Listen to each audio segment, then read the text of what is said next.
All right. With the housekeeping out of the way, let's try to have some fun, shall we? The Soviet Union. Great subject. I mean, I almost have nostalgia for the thing. It no longer exists. I suppose the world is a better place for it, but still, I mean, the thing was just amazing. This vast prison state. You could visit it. As I said the other day, the Intourist Agency would, of course, ensure that you had a KGB minder following you everywhere you went. There was still an echo of this when I started going to Russia in the 1990s. It was this thing they called the dezhurna. Every apartment building has one. Basically, their job, they're a spy. They're like a snoop. Their job is to look at who comes and who goes, to look for suspicious characters, to make down little notes about everyone and everything, and every so often, presumably, to report you to the secret police. Although after, of course, the fall of communism, it was no longer necessarily that you'd be reported to the secret police. It wouldn't maybe be so sinister, but they would still keep tabs on you. Now, oddly, when Western technology finally arrived in Russia, and they actually built that magical thing called the domophone, which is basically like you punch in a code to enter buildings. Now you no longer needed the dezhurna. You no longer needed some old biddy, some old woman sitting there spying on everybody. But of course, these people had nothing better to do, and so they kept doing it anyway. I remember once I stayed in a hotel in Sochi, which is of course on the Black Sea. I left my room open. No, I left the window open in my room. As I walked down the hall past the dezhurna, they had them on every floor of the hotels, right? The woman told me, "By the way, sir, you left your window open." How did she know that? They must have had a video camera. So they keep tabs on you even inside the rooms. This mania for spying. I mean, there are different theories as to where it came from. The whole weird institution born of the Brezhnev era. I mentioned this the other day, the psychiatric hospitals, right? The notion that dissent, that is, that not believing the lies the government told you, made you basically mentally ill. And I mean literally, they would put you in a mental hospital and they would inject things into your buttocks, some of which might actually make you crazy, which you weren't before. And it was upside down. It was kind of like you were sane, but of course if you said, "Look, there's nothing wrong with me," that was evidence of insanity. Whereas if you said, "Yes, actually you're right, I think I've been going out of my mind lately," then that was evidence that things might be getting better. And so they might actually reduce your medication then. Now, how did a regime get to be so crazy? Now, some of it you might attribute to a certain tendency for, call it, Oriental despotism. A certain tendency in the Russian character. There's a phrase, it's called longing for a strong boss. This notion that you want someone to take charge. I remember people were telling me this even 10, 15 years after the fall of communism. I remember meeting a woman once, a young woman, not a Natasha, just a woman. Anyway, so she worked for Procter & Gamble. Western company, good job. She spoke English better than most Russians did. Very Western. She had been to the West. She had traveled and all of the rest of it. So you would have thought her sensibility was more or less Western. Which I thought until she told me that Russia really needed new Stalin, because without Stalin, nothing get done in Russia. You need Stalin to make people do things. And I thought, that's interesting. Stalin, he was a man who killed maybe 20, 30 million people. 40? Who knows? No one really knows. But she thought you needed a Stalin, because otherwise Russians would tend in their normal kind of lassitude not to do anything. I mean, that was the joke in the communist era. You pretend to pay us, and we'll pretend to work. No one ever did anything. Famously, it's like you'd go to the restaurant, and the waitress would come to you, and it's like, "What the hell are you doing here?" She didn't want to serve you. She wanted to just sit there smoking with her friends. Because after all, what incentive did she have to serve you?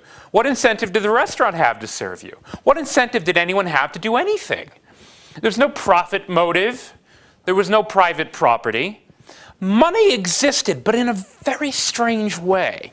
Now, when something like this, I mean, your monthly salary, there were different levels. The people who were in the sports complex winning gold medals in the Olympics, they did have a slightly higher salary. Or the factory managers, the bosses, had a slightly higher salary than the workers. But the salary didn't mean anything. Because after all, if there's nothing to buy in the stores, what does it matter how much they pay you? What mattered was Blatt. What mattered was access. That is, were you actually able to get stuff?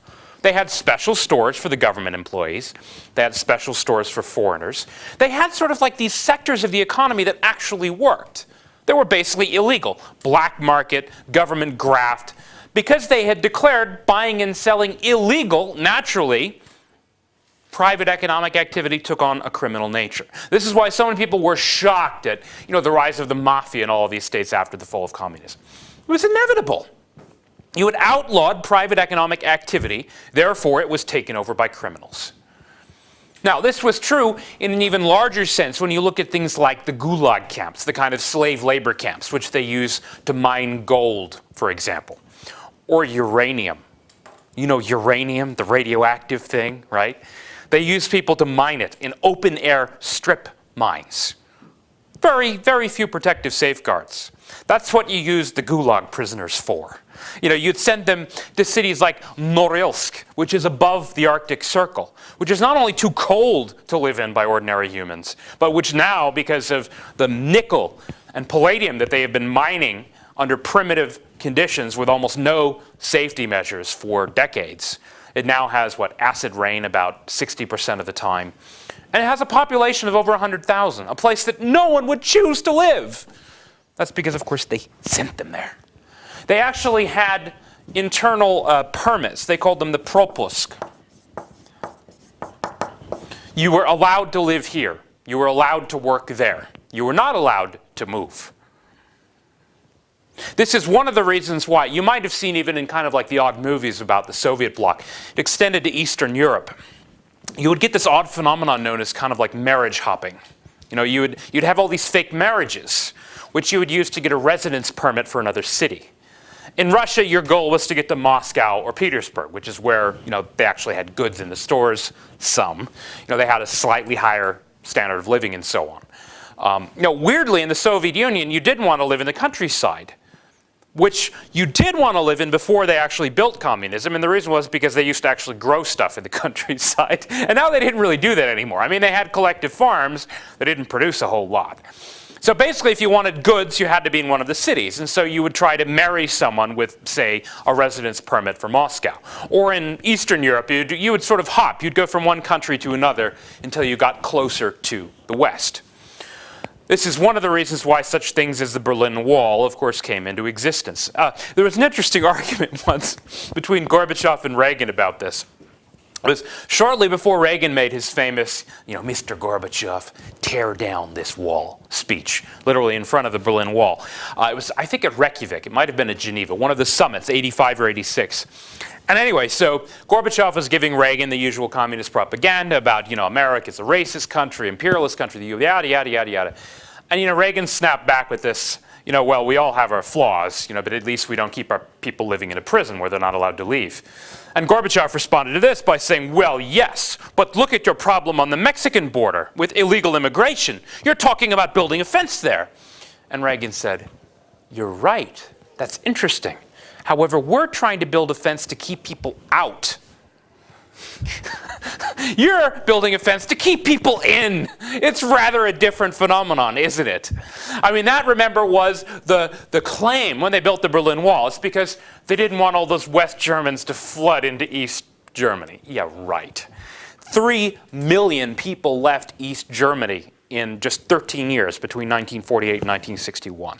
I mean, if you've been, actually Berlin, you can go to Checkpoint Charlie. It's quite interesting. They have the whole museum about the wall and all the lore about the wall and the ways people would risk their lives to, go across the wall. My own favorite wall story is naturally from a movie, and it's not a real story. It's a fake story, but it's still really funny. It's this movie called Gotcha, made in, I think, 1985 with forgetting his name, Edwards, I think, Anthony Edwards. If any of you watch old TV shows, you might remember him from ER. That was the show that started this whole genre of like hospital dramas. Well, anyway, so back in the 80s, he was a young guy. And it's a fun movie. He's an American, who goes to Europe to study. He's in Paris. He's from LA, and so he has this kind of like half Hispanic friend who does much better with the ladies than he does, because he's like nerdy and he doesn't know how to talk to girls. And then he gets seduced by an older woman. Ooh.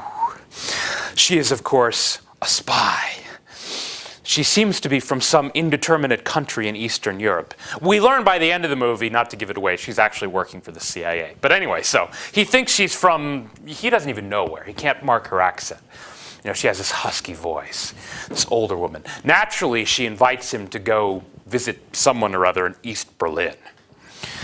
And then she has him, unknown to himself, he is supposed to smuggle some microfilm inside apple strudel, this being Germany. It all sounds very silly, and it kind of is. But the best scene in the movie is like after he has all these adventures with the Stasi, the East German secret police, chasing him, and then they strip search him at the border, and weirdly, they didn't search the apple strudel, so somehow the microfilm makes it through. Anyway, so he finally gets through checkpoint Charlie. He's walking over to the American zone. He sees the US soldier there. And you can still see the sign, like you are now leaving the Soviet sector and entering the American sector. And so he talks to the Marine, and he says just tell me, am I in the West now? And the Marine says, yes, you are, sir. He turns around and he goes, and it's just like one big finger to everyone, like the Russians, the Germans, the Stasi, all the rest of it. But everyone has these stories who went there. My parents went there in the early 60s. And you'd get searched on the way in and on the way out because they didn't want you bringing stuff. They didn't want you bringing Levi's blue jeans or cigarettes. They didn't want you even bringing gifts, They certainly didn't want you taking stuff out, but mostly they didn't want you bringing stuff in because they, of course, didn't want people to learn about what life was like on the outside. The same logic applied to this whole notion that the Soviet citizens were not allowed to leave. You might remember when we were looking at the Second World War, the story of all of these prisoners of war, the Soviet prisoners of war who did not want to be returned home, because Stalin had, of course, decreed that by virtue of being captured prisoner of war, they were enemies of the people who should be executed, right? The real crime, you might say, of the prisoner of war was having seen with his eyes what the West looked like. Because after all, the regime is telling its people with this constant drumbeat, 24 hours a day, you are living in paradise. You're living in the workers' paradise, the great utopia of the proletariat. And of course, you're living in a dump. You're living in a shithole. You're living in a prison. And if you caught a glimpse of life on the other side, the whole thing would collapse. Illusion. Illusion. Reality punctures the illusion. It's interesting that it's true that the West did its part to sort of accentuate the differences. Like West Berlin was artificial. If you really wanted to make it out to be a showcase of quote-unquote free market capitalism, it was absurd. The whole thing was government subsidized. They turned it into like a great big neon casino, in part to torture the poor East Berliners. You had all of these like all-night, 24-hour flashing neon signs, the cabaret of like the Kurfürstendamm. When it eventually came crashing down and people started tearing the wall down, the West German government then, they took this one step further and they gave everyone some money to go shopping. To go shopping in the West. And of course that was, oh my God, all these goods that you have. We have like one kind of toothpaste that's there, every 8th Tuesday maybe, and they have like 27 kinds of toothpaste, in the market. Because that was the thing about the Soviet economy and the Eastern Bloc in general. It's not that they couldn't produce anything. It's that they only produced certain types of things well. Does anyone want to guess, like, what might they have done well, if anything, as far as like economic production, quality of production, quality control? Probably it wouldn't be consumer goods. It wouldn't be Procter & Gamble type stuff. It wouldn't be like Underarm deodorant, toothpaste. It wouldn't be toilet paper. This was famous, the toilet paper, like worse than cardboard, right? But what would they have done well? Did anyone figure it out? They must have produced something well to create this illusion of, power, and some of it was real. They did have real power in the world, right? No, that's a good guess, but wrong. No, the joke there, if you remember from the other day, was, well, your computers are faster, but ours are bigger. Which was true. They built these enormous computers. You want to take a guess? I don't know. Think about products. Is there any Soviet product that actually still has like brand name recognition around the world today? Think. That sells in humongous volume and actually lasts. Well, vodka, I suppose you're right. Vodka does pretty well. Although then again, more people buy vodka, I think, from Finland than from Russia in terms of the export market. I was thinking of the AK-47, actually. The assault rifle, right? Now, of course, they also built, nuclear weapons. They built the MiGs, right? I mean, like the great warplanes. They built a lot of tanks, and they were pretty good. Actually, remember they had this great tank in the Second World War, the Tiger tank. So you're talking about tanks. In other words, basically weapons. Now, aside from the fact that a regime would want to preserve its power and so it had an interest in weapons that actually worked, why else might this sector of the economy have worked better than pretty much everything else? I'm not just talking about like toothpaste. I mean, famously, you get like a can of tomato paste and it would be filled with like metal rust because they didn't even know how to do that. But they did produce weapons. Why? Because they only put resources into war. Some of it was from that, yes, and also the most talent. They would take, obviously, the most talented engineers, the most brilliant mathematicians, physicists, etc., and they would, put them to work on things like the atomic bomb project, putting all the states. That was part of it, but there was something else. They have a lot of material. They do. I mean, that's also true. They have, obviously, like some of the world's greatest collection of mineral resources, metals and so on. Energy, certainly, which you need to fly the planes. But there was something else. I'm thinking about like principles of economics. You just think a little bit hard. The thing about the AK-47 is that they didn't just have them in Russia, right? They sold them everywhere, right? And because they're selling them outside Russia, they're actually competing. There's a market mechanism, right? They actually have to produce a good which can withstand the rigors of competition, because you actually have a market mechanism. The AK-47 caught on not because the Russians built it and told everyone to buy it, but because it actually worked. It worked really well.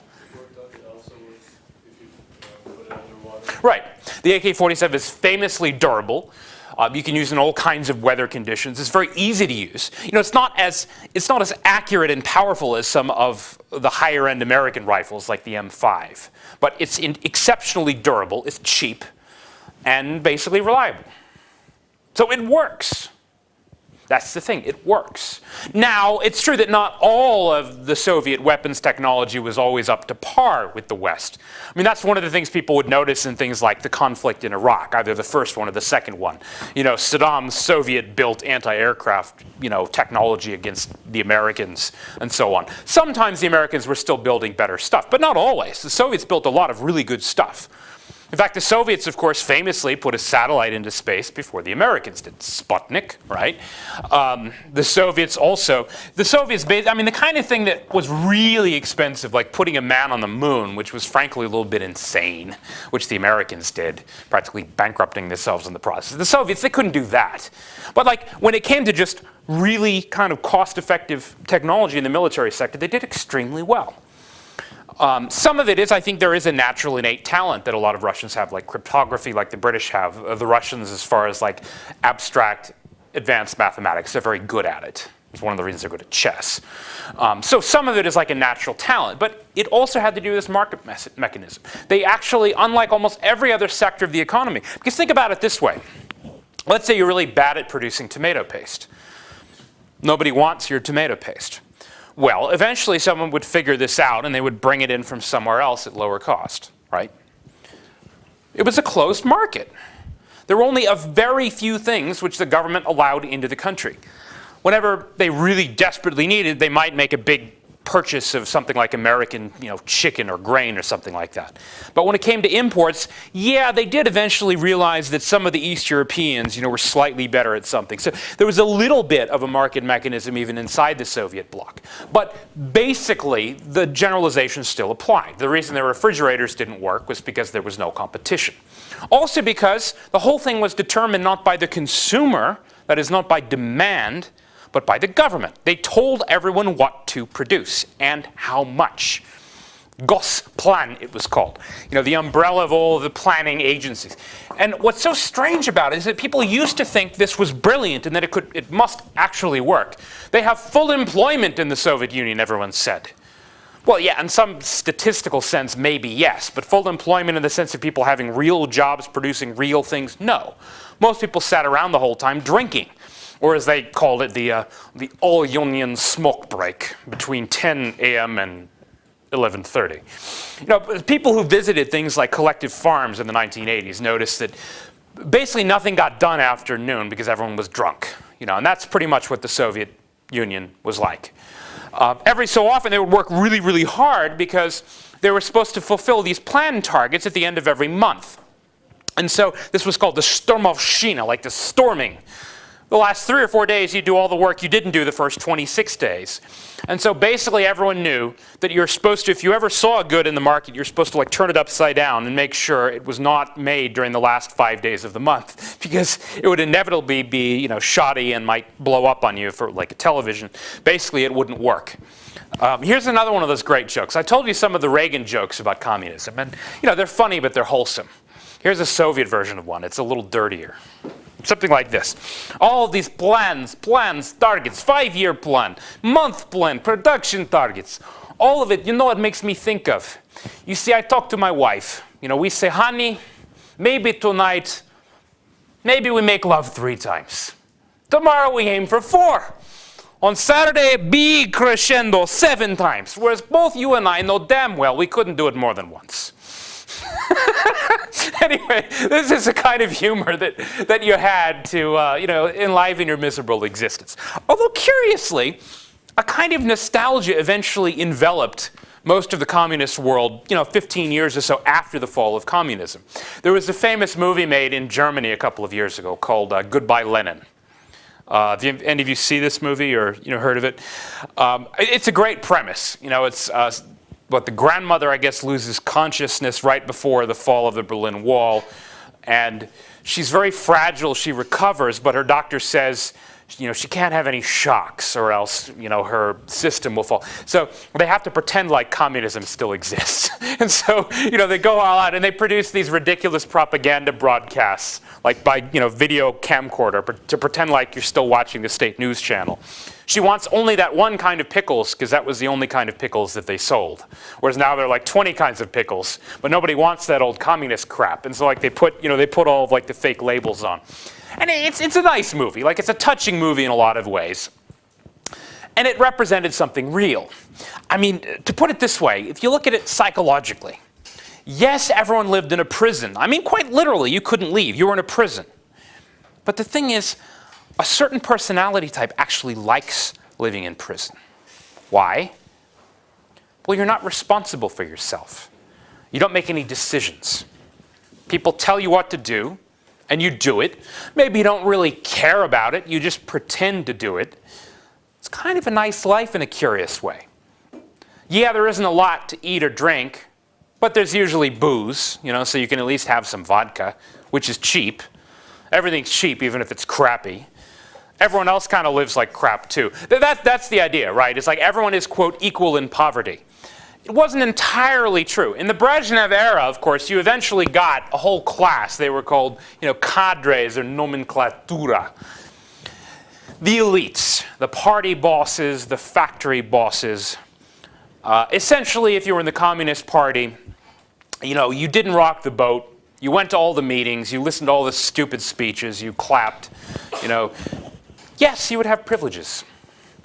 You might get caviar. You know, sturgeon. Every so often there might be an imported shipment of, you know, Bulgarian wine or something like that.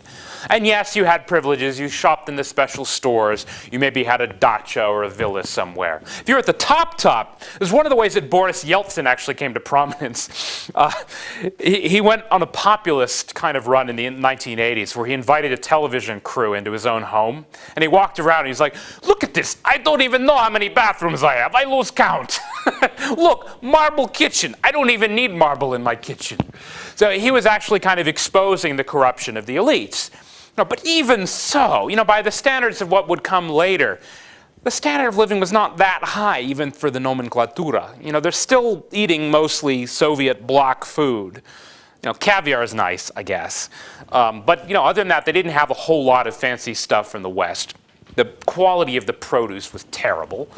Yeah, they had a few things like oranges flown up from the Caucasus, which were nice, you know, but they didn't have like fresh vegetables. Now, it was said that if you were an ambassador, or like an ambassador's wife throwing a party, you could really impress everyone, like if you had lettuce. Woo! That's what it was like. Even if you were a foreigner and you got to shop in the rich stores.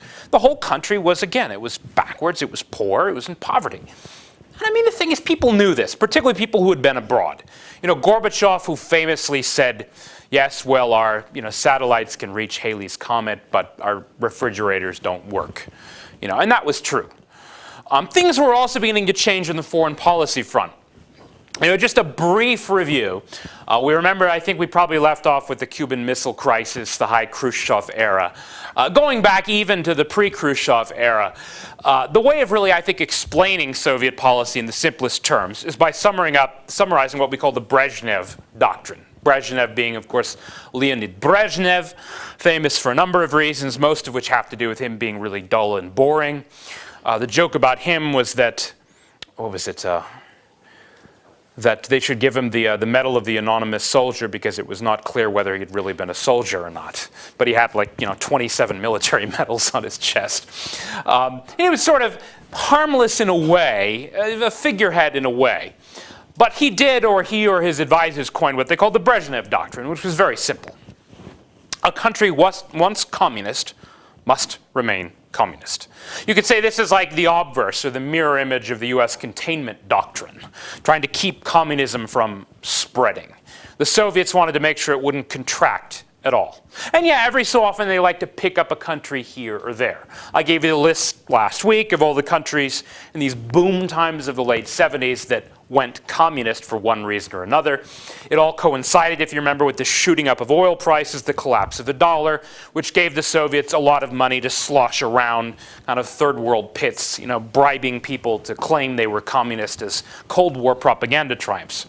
There were a couple of key episodes, though, where they actually did sustain this principle with force. Budapest, which I mentioned briefly, because it was almost simultaneous to the Suez Crisis, 1956.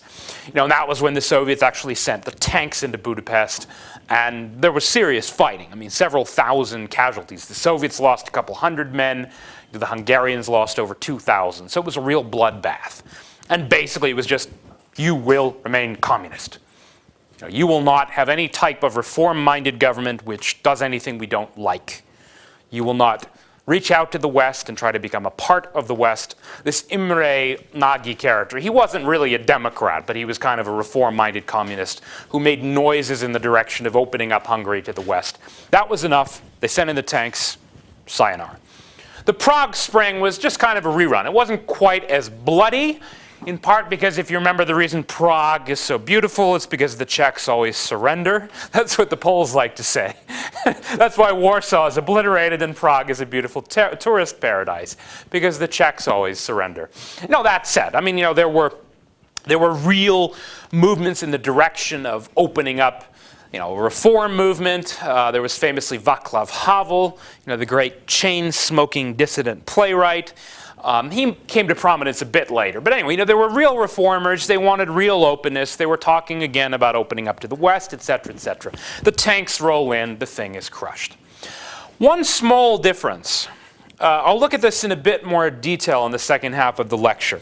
We usually refer to this movement as solidarity. That is in English.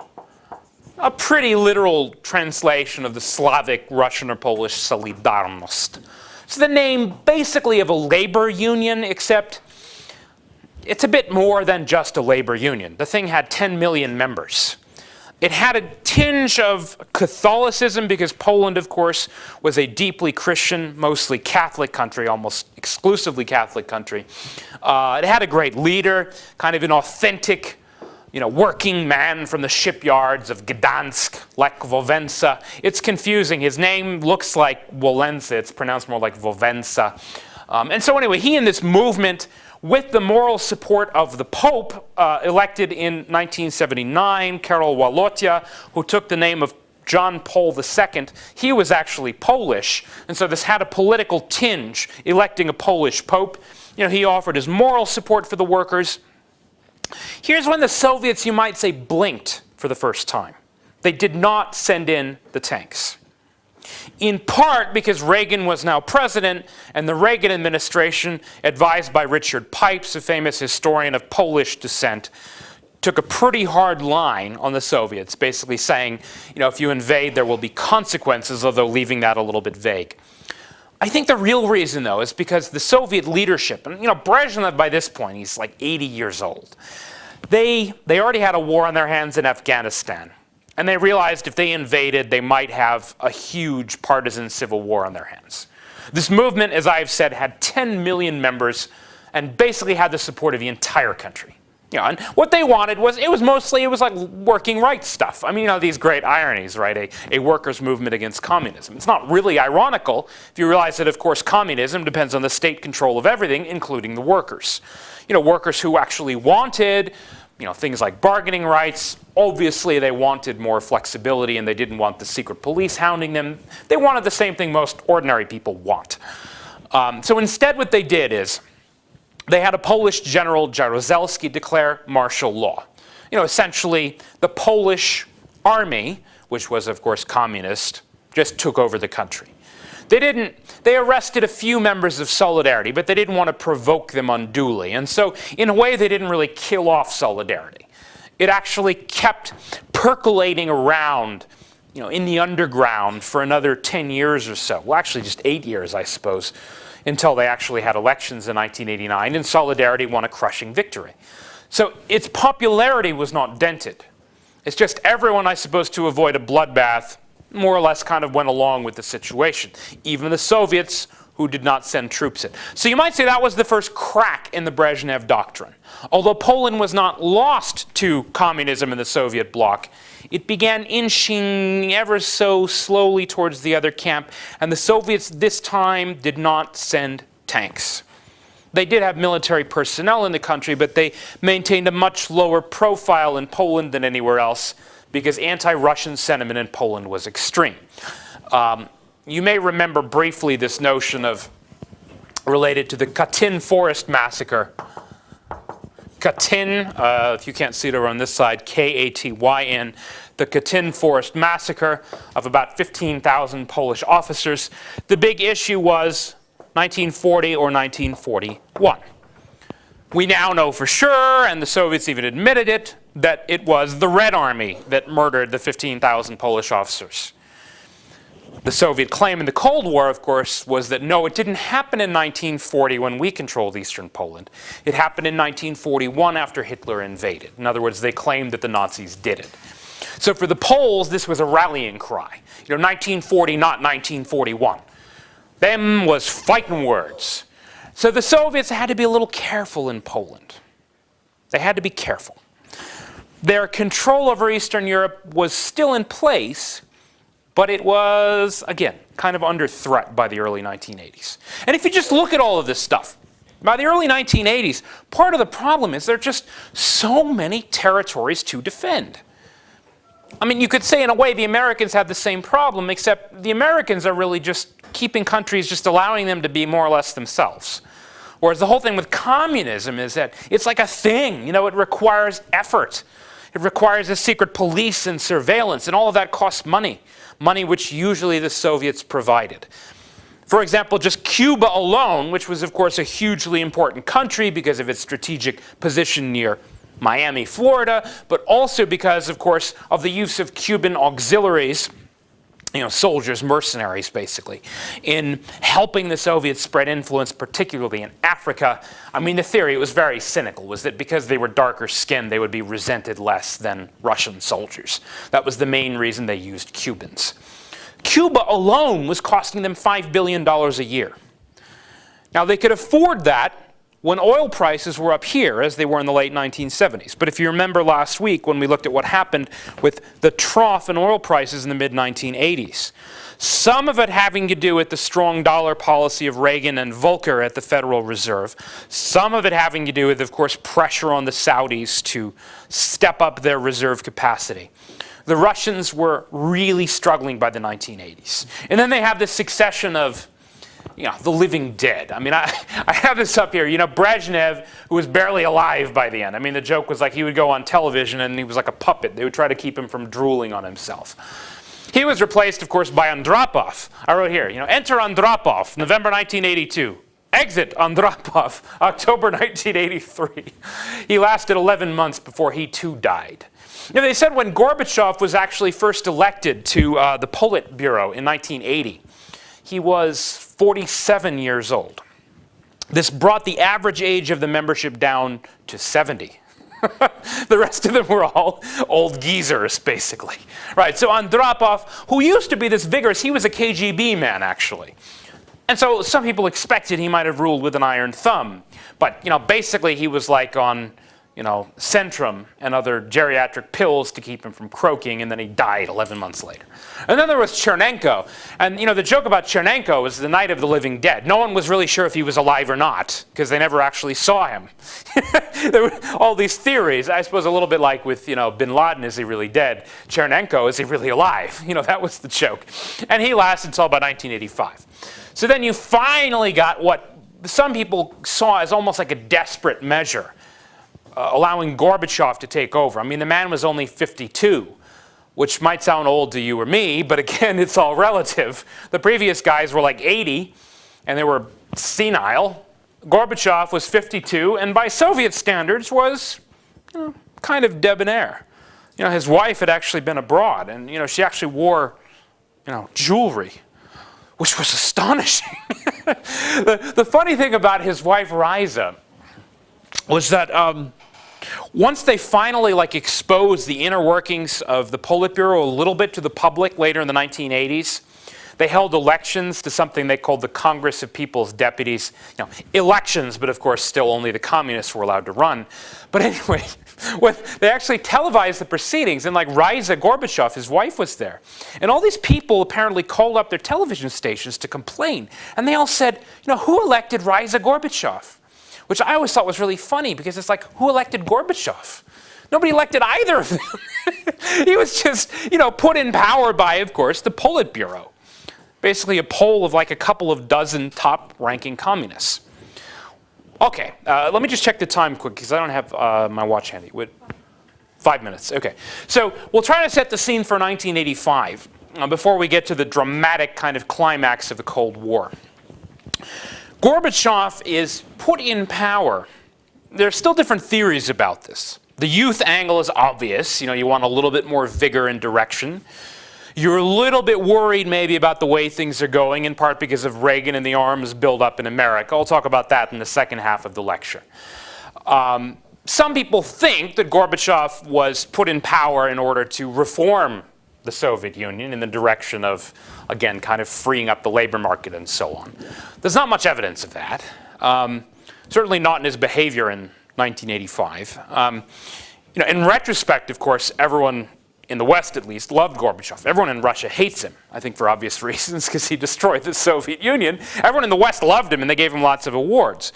But the thing you have to keep in mind when you look at Gorbachev and his years in power, and particularly the end of the Cold War, is there was a huge gap between intention and result. Gorbachev ended up being the man who presided over the collapse of the Soviet Union and the end of the Cold War. That's not what he wanted to preside over. He wanted, of course, to preside over the restoration of Soviet confidence, economic vitality, and strength.